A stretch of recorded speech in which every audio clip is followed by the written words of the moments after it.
easy go.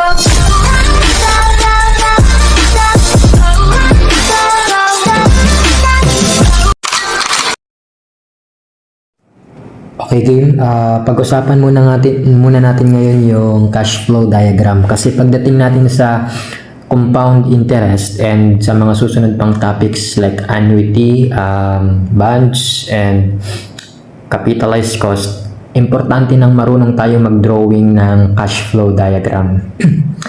Ngayon, so define muna natin ng maiksi, ng mabilis lang. So ano ba yung cash flow diagram?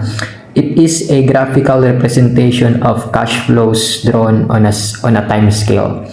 So kumbaga, kung sa mechanics meron tayong free body diagram, dito sa economy, sa engineering economy, meron naman tayong tinatawag na cash flow. So pwede mo silang ipaghalintulad kasi kung sa mechanics, mas mabilis mong ma-visualize yung nangyayari sa system ng forces kung meron kang free body diagram.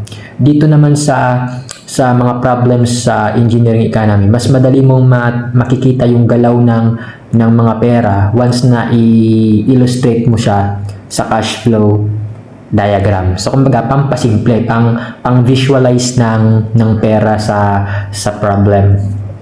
So meron tayong gagawing parang sign convention din. So depende na rin sa iyo kung saan ka sanay dati or kumbaga kung ano yung gamit mo dati. Sa akin kasi, ang ginagamit ko, dito ako rin nasanay, pagka yung cash is papasok sa akin, meaning cash inflow, yung gagamitin kong arrow is pababa. So, downward arrow. Then, ito yun, pagka cash outflow naman, meaning ko nun is papalabas sa akin.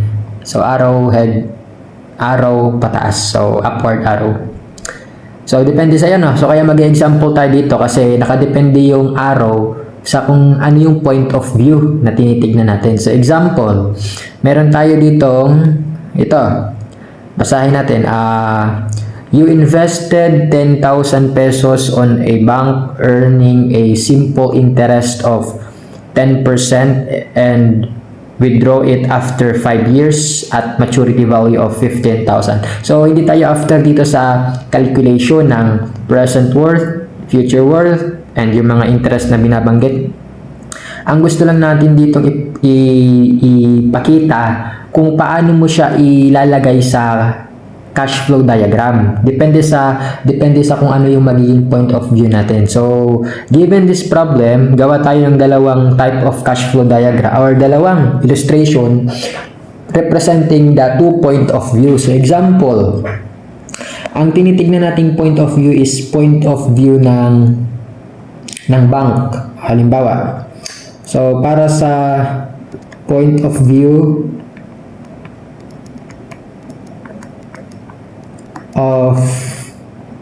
of the bank, kung saan mo invest yung pera.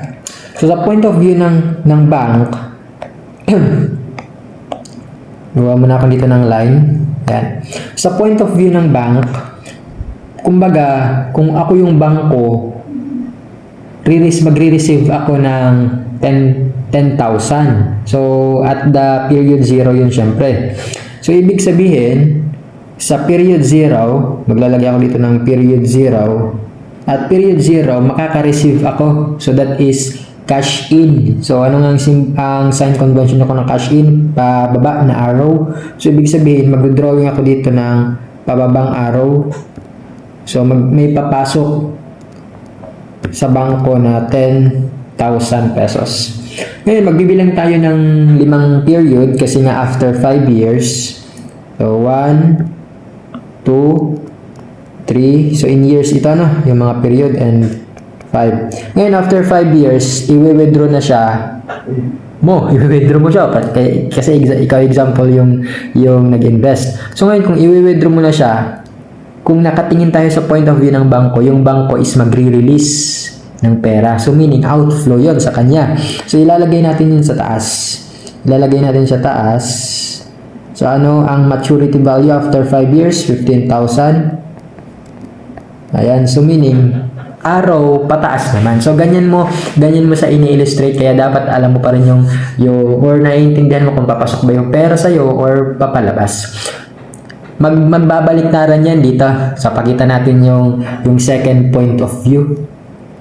Para sa second point of view natin, ang titignan ko naman is ikaw mismo, yung investor mismo.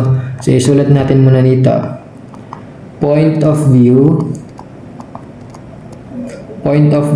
of the investor.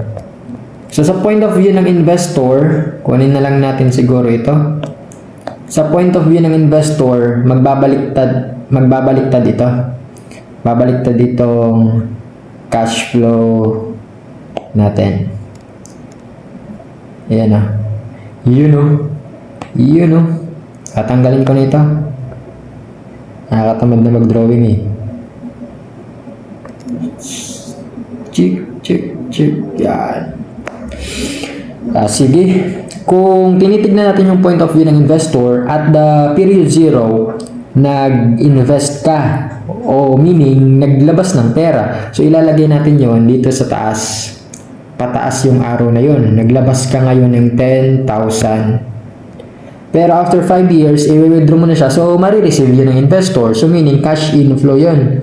So, dito ko ilalagay yung 15,000. So, walang magbabago sa time frame. Nag-iba lang yung point of view natin. Kanina, kung point of view ng bank, sa period 0 may papasok, pero may lalabas after period 5, after 5 years. Pero sa point of view ng investor, may lalabas na 10k at period 0, pero may papasok na pera after 5 years. So, yun lang naman yung pag-drawing ng cash flow diagram. So, next topic natin is pag-usapan na natin yung compound interest.